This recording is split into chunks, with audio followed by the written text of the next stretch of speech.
abadepite batangiye gusuzuma umushinga w'itegeko rizafasha guhana no gukumira amakosa aremereye abatwara ibinyabiziga bakorera mu muhanda. Jean Paul Maniraho na Byron Ndayambaje baduteguriye inkuru irambuye. Hari ugutwara ikinyabiziga udafite speed governor cyagombye kuba kiyifite wayicomoye. No umushinga w'itegeko ugizwe n'ingingo 43 zirimo izavuguruwe n'izindi nshya ugeranije n'itegeko risanzwe rigena imikoreshereze y'umuhanda ryo mu 1987. Mu ngingo nshya harimo iteganya igihano cy'inyongera ku bazakora amakosa 10 yo mu muhanda afatwa nk'akomeye kurusha yandi muri uyu mushinga w'itegeko. N'amakosa ashobora gutuma umuntu yamburwa uburenganzira bwo gutwara ibinyabiziga mu gihe kingana n'umwaka wose. Minisitiri w'ibikorwa remezo Dr. Jimmy Gasore aratubwira uko iki gihano kizajya gitangwa iyi ngingo niramuka yemejwe uko yakabaye. Uzajya utangiriya umwaka ufite amanota 15 buri wese. Uko ukora ya makosa amwe na makosa 10 amanota ufite agenda agabanuka. Igihe kizagera nugira ibyago amanota yawe agashira umwaka utarashira. Uzaba ubujijwe ugeze kuri 0. Uzaba ubujijwe gutwara imodoka by'agateganyo kugeza igihe umwaka wuzuriye kongera ugahabwa amanota yuzuye. Biro bizadufasha cyane mu kujya twirinda abantu bahora bakora amakosa.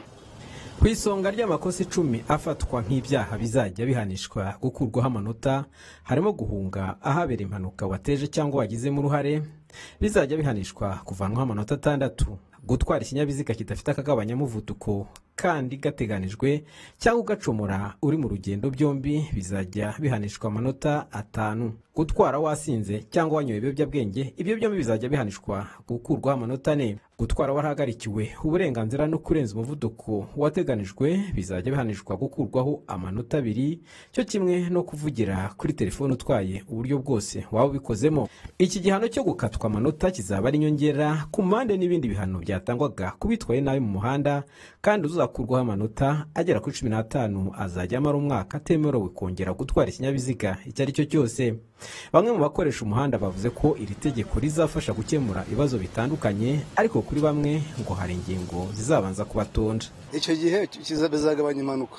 Umuntu azafata n'inkora ikosa penalty barayijyana ivanwe no gukurwaho burundu.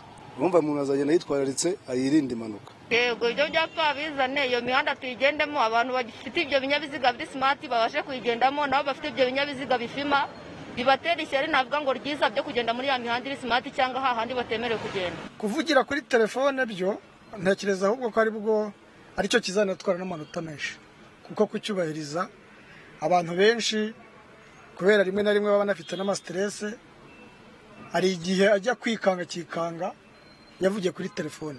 Minisiteri y'ibikorwa remezo ivuga ko yatangiye kuganira n'inzego zitandukanye zizafasha abakoresha umuhanda kubahiriza iri tegeko mu gihe rizaba ritangiye gushyirwa mu bikorwa. Iyo ni exercise cyangwa se n'uburyo bwa campaign, uburyo bwo kumenyereza abantu bw'ubukangurambaga nibyo bizakorwa mbere.